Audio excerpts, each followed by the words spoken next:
തദ്ദേശ തിരഞ്ഞെടുപ്പിൽ യുഡിഎഫിന് ലഭിച്ചത് ചരിത്ര വിജയമെന്ന് കോൺഗ്രസ് നേതാവ് രമേശ് ചെന്നിത്തല. ശബരിമല തിരഞ്ഞെടുപ്പിൽ പ്രധാന ചർച്ചാ വിഷയം തന്നെയായിരുന്നു. PM ശ്രീ ഒപ്പിടൽ, ലേബർ കോഡ് ഒപ്പിടൽ ഇതൊക്കെ തിരഞ്ഞെടുപ്പിൽ ചർച്ചയായെന്നും രമേശ് ചെന്നിത്തല പറഞ്ഞു. UDF പ്രവർത്തകർക്കുനേരെ CPIM അക്രമം അഴിച്ചുവിടുന്നു.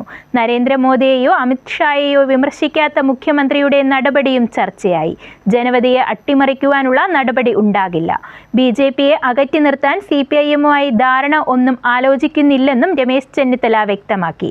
BJP മുഖ്യ ശത്രു തന്നെയാണെന്നും എന്നാൽ ജനവിധി അട്ടിമറിക്കാൻ കോൺഗ്രസ് ഇല്ലെന്നും അദ്ദേഹം പറഞ്ഞു.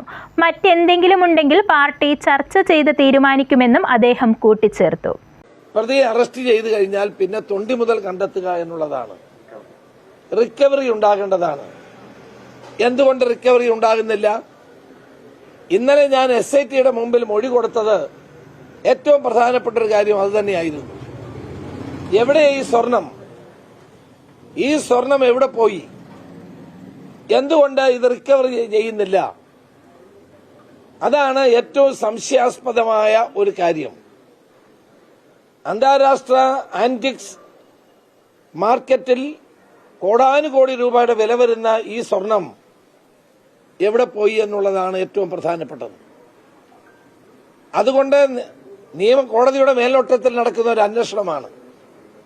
ആ അന്വേഷണത്തിൽ ഏറ്റവും പ്രധാനമായി കണ്ടെത്തേണ്ടത് തൊണ്ടി മുതലാണ്. ആ തൊണ്ടി മുതൽ കണ്ടെത്താനുള്ള നടപടി ആരംഭിച്ചു കഴിഞ്ഞാൽ ഇതിന്റെ പിന്നിലെ യഥാർത്ഥ ശക്തികളെ നമുക്ക് കണ്ടെത്താൻ കഴിയും.